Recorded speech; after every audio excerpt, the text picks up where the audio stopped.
This special edition of Inside the 12. All right, welcome back to the 2025 college football schedule reveal. We have lots of more to talk, but giving us some insight and background on how this whole crazy thing comes together. Big 12 Chief Football and Competition Officer Scott Draper. Scott, thank you so much for joining us on such a celebrated day. I'm so happy to be here and glad you guys are doing this. Look forward to our conversation. Yeah, well, part of the conversation and part of the curiosity for LD and I and for fans everywhere, really the basics. Scott Draper, the Big 12 Chief Football and Operations Officer. Well, really, the process starts today for next year's schedule. So we've been working on the 2025 schedule really since last year, and in the sequence of the games in, the non-conference games in, ensuring that those are in the right places. And then really we turn our attention to the conference games, the 72 conference games that we have the ability and responsibility to schedule. That process begins with the matrix, and the matrix is who plays who and where.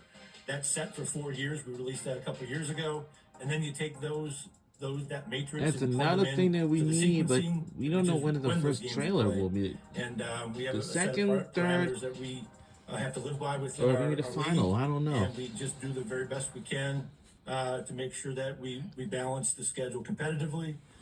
We balance the schedule from a travel perspective, and then finally deliver as best we can for our television partners, ensuring that our best games are in our best windows so that most people can see it. So that's the process. It is a long and tedious process for sure. Lots of conversation with our members, lots of conversation with our broadcast partners, ultimately to get to a product that we share with our schools that you get to see today. I know LD has a question coming up, but the whole time I thought the Matrix was Lawrence Fishburne and Keanu Reeves. I was wrong. I'm bringing it back. Yeah. Hey, Scott. In the Big 12, you played 9 conference games.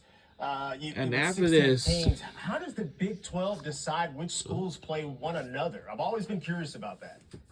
Yeah, so that's the matrix. We started that process when the league grew by 2 years ago.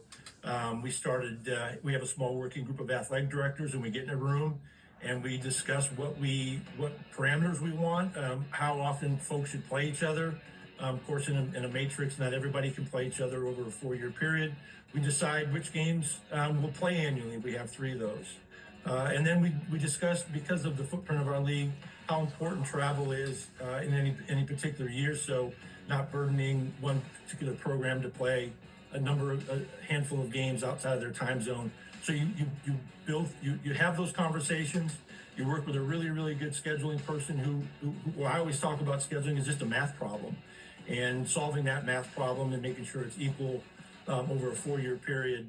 A lot of data, a lot of metrics that go into that discussion. Get our scheduling group to feel good about it, and then we present it to our full group to vote on, and then that's what we work for. That's the blueprint to which we build it each year, and we're in year 2 of that blueprint and 2 more to go. Yeah, you kind of piggybacked off my next question. I'm going to talk to you about the travel. Being a former athlete, traveling is such a big deal. How does it factor who travels so much at a certain time, who travels less at a certain time, who's playing certain games in the time of the year? How does that all factor, if you can elaborate there? Well, we really start with, on the travel perspective, we really start with those teams that have to travel 2 time zones out of their own time zone, right? So you identify those games, and West Virginia has 2 of them, BYU and Arizona State this year. So making sure that they have some balance across their travel, across their schedule, to make sure that they're not having those games back to back, for example. And trying as best as possible in years that there are 2 byes, which is this year.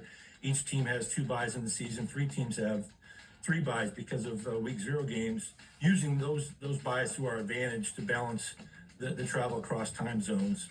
In years that we don't have that, it'll be a different solution.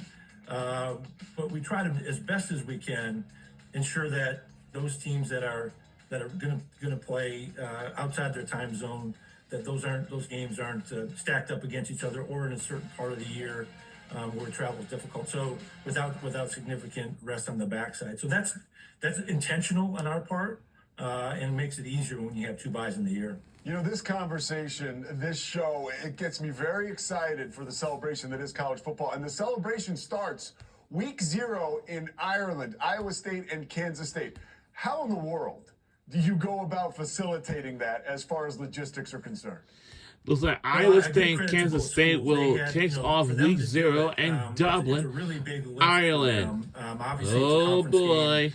It's Kansas State's conference game, so they had to take a game out of their stadium and take it to Ireland. And the response to the game on both campuses has been remarkable. I expect it to be a great football game, as always, no matter where it is in the schedule. But having the unique nature of it to start really to kick off the college football season in Ireland with a really, really good conference game.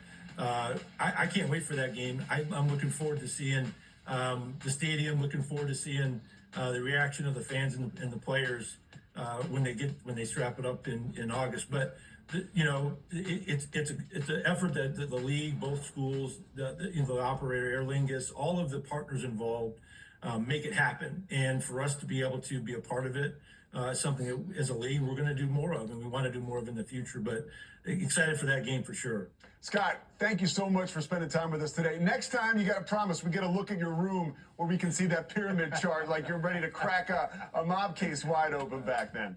Anytime, my friend, anytime. All right, Scott, thank you so much. That was a great conversation.